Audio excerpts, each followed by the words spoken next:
Oh, good evening, and welcome to Having a Drink with Mink. I'm your host, Jason Mink, and tonight I have a special guest. That's right! Yip, yip, yip, yip, yip, yip, yip. Uh-huh, uh-huh, uh-huh. It's the Martian from Sesame Street. You remember these guys. How you doing, buddy? Yip, yip, yip, yip, yip, yip, yip. Uh-huh, uh-huh, uh-huh. All right, this was crafted by my sister-in-law, Michelle. Thank you so very much for this guy. He is amazing. He is a perfect replica of that character that I knew and loved as a child. Yep, yep, yep, yep, yep, yep, yep. He's done in this wonderful purple yarn, and initially I thought that I was going to wear this as a hat, but it turns out, well, it's filled in on the bottom. It's a bag, and it's meant to put your stuff in, as far as your mittens or your socks, or maybe love letters, or you put your weed in there. But how cool is this guy? Yep, yep, yep, yep, yep, yep, yep. Ha ha ha ha ha ha. I think he's phenomenal. Thank you so much, Michelle. We're gonna add him to the set right there. And all right. Hopefully the camera doesn't focus in on his eyes and stays focused on mine. I know that mine are slightly more crossed than his, but we'll do our best. Thank you for joining us. I hope you have a nice beverage. We're going to get right to it because there's so very much to get to. We're going to begin once again. It was Orrin Phillips who won the contest. As far as the Old Guys Who Like Old Comics trading card set goes, Orrin shared the last Having a Drink with Mink video on his social platform. I pulled his name out of the crime hat, and he was the big winner. And turns out we decided to do that contest again because, folks really wanted a set of these cards, and wresting them from Godzilla's hand, well, it's a dicey proposition. Getting them back in his hand is even more so. So, but yeah, this is a sticker set that I produced using characters that, well, we don't necessarily own, but we sure do love and appreciate. And these are done in the classic sticker format that we all remember so much. So what we're going to do is the last group of OGs who shared the previous Having a Drink with Mink video, well, we're going to pick their name out of the crime hat, and we're going to see who gets this week's set of stickers. So here we go. Larry has produced this ahead of time for me. He wrote all the names on the little pieces of paper, and he crumbled them up and put them in the hat himself. So thank you very much, Larry. We had hoped to actually have a little more spectacular entrance for the Martian here, but Larry told me that we didn't have enough money for special effects. How much is a spool of thread? Anyway, crime hat. That's right. It's the sticker drawing. Thank you to everyone once again who participated. I know that everyone can't win, but I'm thinking about a way to work on that, to be honest with you. So for now, we're going to pull one lucky wiener out of the hat. And who could it possibly be? This name is Michael Anthony. All right, Michael Anthony, congratulations. You are the lucky winner of the Old Guys Who Like Old Comics sticker set. We're going to send these your way. Please make sure once you see the video, you shoot me your address so I can get these to you as soon as possible. I'm kind of slow about mailing stuff out, to be honest with you, just between you and I and about 3 other guys. But I promise I will get them to you. So congratulations so much. And all of you other fellows who entered once again and shared the video, thank you so much. Like I said, I'm working on something. You know what I mean? I'm thinking about something. I'm not going to forget you. I'm not even going to dump the names out of the hat this time. I'm just going to, put it on. And I'm going to think on it. Yes, I am. All right, so what's next? Hey, I placed an order with Classic TV Toys. Actually, I don't think I can wear this anymore. Woo!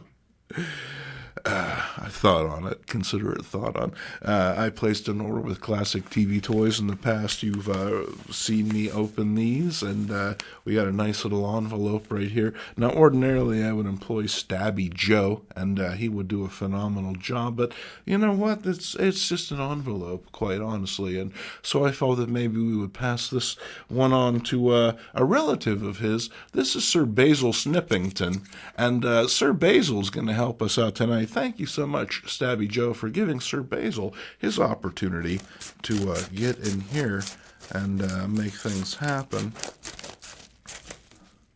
So, thank you, Sir Basil. And what do we got going on in the package? Now, if you'll recall, in our last video, I got some apes. And these apes, well, they weren't quite complete, were they? They were missing a few items. And so I made it a point to pick those items up. What are they? In relatively short order, because, hey, you know, we don't got all day. I know you got stuff to do. I got rifles. That's right. So we're going to arm these guys for the ape insurrection coming your way. So, hey, they told you about it on YouTube. You should definitely be prepared. As far as it goes, I also picked up this quiver and set of arrows for Green Arrow. Now, you would be correct in thinking, what the hell's my problem, and getting them in brown, but they don't make them in green. So we're just going to have to work with that. I could paint them, but ultimately, because the straps are going to be rubbing against his original costume, I don't necessarily want to cause any staining. Then we have an ape bandolier right here, and this is for, I believe, General Ursus. And there should be a knife in this bag as well. We have an additional rifle. We have the bow, once again. It's brown. You know, you work with what you can, manage as far as that goes. Then we have a white shirt. Did I order a white shirt? I don't remember ordering a white shirt. That is curious. I wonder what I'm missing. Unless I got a white shirt as a bonus, who can say? And then we have these wonderful Green Arrow boots. Now, when I found this Green Arrow a couple months back, he was sans boots. I found a black pair of boots. They were repros, so I painted them up. But, they just weren't hitting the mark as far as it goes. If you'll allow me to make an archery joke for you, by all means. So, I got myself a new pair of boots and the Green Arrow hat. And let me tell you, man, this is pretty exciting. All right. Now, see, this is one of my favorite MEGOS as a kid because I spent a lot of time in the woods. Big surprise. No, I wasn't raised by wolves, but there were some woods nearby, and I loved the idea of having a sort of a, a Robin Hood type character to integrate into the trees and the foliage and all that stuff. And so happily, while the bow and the quiver are brown, the hat is green like it's meant to be. And so I have the boots. We'll replace those in a moment. Wrapping things up, I made it a point to get this astronaut head. And he is also from the Planet of the Apes line. And ordinarily he has like a jumpsuit and an astronaut helmet and boots and a belt. But I didn't buy those. I figured maybe I would just use them for a custom figure. So that's what we're going to do right now. We're going to cut away. I'm going to take this head, this very 1970s head, and I'm going to find something to do with it. And I'm going to suit the apes up and give everybody all their stuff. And we'll be right back in 1 second. And here he is. Absolutely. That is Green Arrow, ladies and gentlemen. Super happy to have him more or less complete at this point. Ultimately, I'd like to be able to replace this bow and this quiver with green ones, but otherwise, it's fantastic to be able to have this figure as I remember him. All right, as you can see, the apes are all set. The soldier ape has a rifle. And these are really nice looking. They're really sharp. They're made of hard plastic, so they're shiny. So it definitely replicates that sense of being made out of metal. Now, the general has not only a new rifle, but he has his bandolier and his knife. So very cool to be able to have him complete. So like I said, I was going to work with the leftover pieces. It turns out that white shirt was, in fact, a free gift. And so I added it to, if you remember last week, I found a Captain Kirk, shirtless Captain Kirk wearing the Fonz's pants. And so what I did was I gave him that white shirt that we just received, and this is a Chachi's jacket. Now earlier I had bleached this, and then I got a little too light, so I took some paint and I dyed it, and I got it to a nice color. I wanted it to look sort of worn out. Gave him this hat here. Now initially I was going to put this head on this body, but ultimately I felt like, you know what, I mean, Captain Kirk had this head on this body for over 50 years now. Who am I to come along and change it? So I gave him the jacket and the shirt, and he borrowed the hat from the Werewolf of London. And what we have here is a sort of Dust Bowl version of James T. Kirk. He's here to paint your fence, ma'am. Just don't fall in love with him because, gosh, you could lose yourself in those eyes. And then as far as it goes, I had that leftover astronaut head, and I wasn't really sure what to do with him. Apparently, he's a member of the Bob Fosse Revenge Posse right now, but, hopefully we'll get a jacket or a Star Trek shirt on him or something, transform him into something other than just fabulous. Not that being just fabulous isn't enough, gosh knows. I had thought that was enough, but my juices were flowing, and I found myself creating the best at the last moment. Now, I had many years ago found a George Washington action figure at a flea market, but it wasn't in great shape. It didn't have a very good articulation to begin with, and the body was nearly broken in half, but hung on to it for many a year, and eventually I just sort of scrapped it, used it for parts, but I realized I had those parts, and I turned around, and I made myself this. George Washington. There he is, folks. He's the father of our country, and he's ready to defend it. He's got himself a nice sword here. He's got a book of learning, for those intellectual folks among you, and I'm really happy with the way this guy came out. To be able to bring this guy to life and then have him interact with other action figures, it's fantastic. That's what it's really all about as far as it goes. Next up, we have some coverless cuties. Here's the Asteroid Witch, and I read this the other day, and I was absolutely delighted with it. I'm not sure who the publisher is, but the story was hilarious. Certainly look at that on Comics for Breakfast in the near future. It's very pre-code. Next up, we have Sweethearts. It's the Enraptured Heart. And speaking of Archie, we have Archie's joke book. And Ides always has a nice big pile of fresh Archies to dig through. And I always look for that 12-cent price tag because, you know that you're in for a good time then. Then we have Cull the Destroyer. What's he destroying this time? Looks like a big old octopus. And here's some more Cull.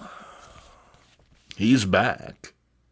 The sword and sorcery hero who couldn't die because Conan sells comics. And then Peter Parker, the Spectacular Spider-Man number 38. And here's Morbius making a return after his early appearances and I think that was 7, 8, and 9, if I'm not mistaken. And then we have, here's Spidey Super Stories number 50, featuring She-Hulk and the Rhino. And at the time, She-Hulk was a brand new addition to the Marvel Universe. So, how nifty is this? And here we have Spidey and Daredevil have a swinging time. Wait a minute. And then we got a nice little run right here of Spider-Woman at face-to-face with Spider-Man. And what self-respecting kid could pass that one up, I ask you. And I picked these up because they're 50 cents a piece. I've never actually read them, so I figured, hey, can't go wrong. This is number 21. Number 22. Quite a striking cover. 23, Betrayed. And 24. Could it be? That's right, 25, Eeny, Meeny, Miny, Mo. One Spider-Woman will have to go. I'm going to say this one because apparently her hair conditioning regime is leaving something to be desired. You know, not much body, not much bounce. And then Spider-Woman number 26. And that's very striking. Deadly as the Blade. And what next? All right, Archie's Something Else. That's right. It's another Archie Spire comic because, well, I can't punish myself enough, apparently. No, I flipped through this, and I was delighted. It has your typical assortment of rebels, hippies, bikers. And here's Jughead and his hot dogs. Have you ever actually seen a string of hot dogs? I mean, like, I like to think that I'm an old guy, but I've actually never seen hot dogs on a string. What am I missing out on, folks? Let me know in the comments section below. Then we have Archie's Laugh Out Loud joke book. And, wow, there's a couple Dynamite Dames. And, whoa, Ronnie. Well, what can you say? Hey. And then we have Weird Wonder Tales. And, you know, it's just like that was the awesome thing about these Marvel horror comics was the monsters were always super buff. This is a skeleton, and he actually has better muscle tone than me. What the hell? Oh, man. And then here's What If, following up on the What If Comics for Breakfast we did a couple weeks ago. What if Hulk had become a barbarian? Well, he would have grown a crummy beard, apparently, and fur pants. Then we have The Incredible Hulk, annual number 9. And what's cool about this? Steve Ditko artwork. That's right. Steve was doing some work for Marvel at the time, and finding books around this period with his stuff in them is always a pleasure. Here's another What If. Spider-Man had never become a crime fighter. Now, I remember this one as a kid and thinking, how cool Spidey looked with that cape. But, gosh, wouldn't be terribly practical, would it? And next up, it's the Master of Kung Fu, because we're nothing if not topical here on the show. And this is number 21. This is a nice early issue. It's The Moment of Death. Next up, we have Tomb of Darkness. You wanted to join our Brotherhood Human, and now you shall. And he wore his nice green jacket. It's a weird thing about comics, man, is people wore a lot of green suits. And here's a fairly contentious comic. Even today, when it came out, you know, it was people didn't know what to think of it. And even to this day, some folk take issue with Obnoxio the Clown versus the X-Men. But I got a real kick out of it, to be honest with you. As a kid, I loved Crazy Magazine. I enjoyed the writing of Paul Kupperberg. And he was actually featured in a recent episode of Dollar Bin Bandits. The bandits talked to him. I wish I would have realized I would have asked him a few questions about this particular comic because, hey, it sure is a lot of fun. And then we have Archie and Veronica's Summer Fun. Speaking of fun. And there the kids are smooching. Boy, those kids, they love the smooching. All right.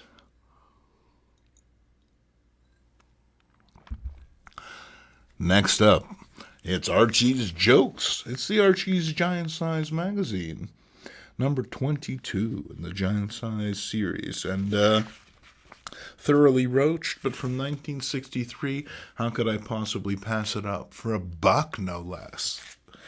That is right, because, I just want to read them. That's what it comes down to. We have Doctor Strange and Strange Tales, and I'd never seen this one before. I'm hoping it's not a reprint. It's Thor versus the Good Doctor with Loki in the middle. Isn't that where he always is? Then we have the Monkeys and Running Wild, Wilder, Wildest. Now, I have a soft spot for the Monkeys. One that always comes back to burn me. Because these comics, not really all that entertaining, to be honest with you. But, hey, who knows? Maybe it'll make good trade bait someday. Then we have Archie's Girls, Betty and Veronica. And I do quite like this one here, the girls rocking their military look. And, Betty is especially fetching, looking like a Mountie. Saddle up, boys. And then here's Archie.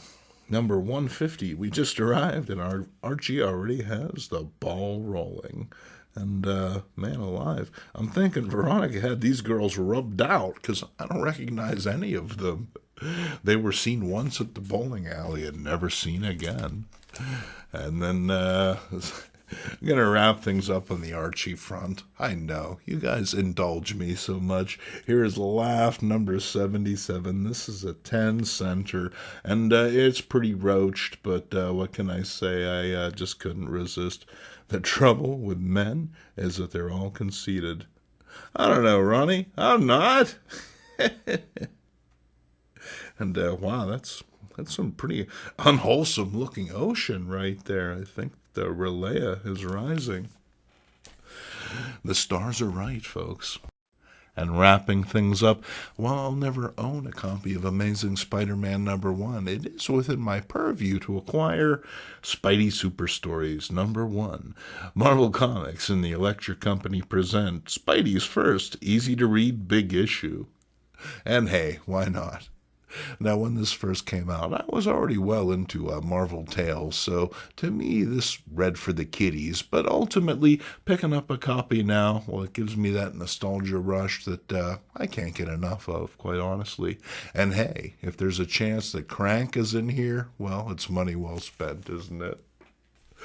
All right, thank you so much for joining us on this episode of Having a Drink with Mink. I hope you have a fantastic weekend. I wish you well hunting for comics and toys yourself. Whatever your passions, whatever your loves, I hope that you get to indulge them in these couple of days. I'm Jason Mink, and I hope to see you this Sunday at breakfast.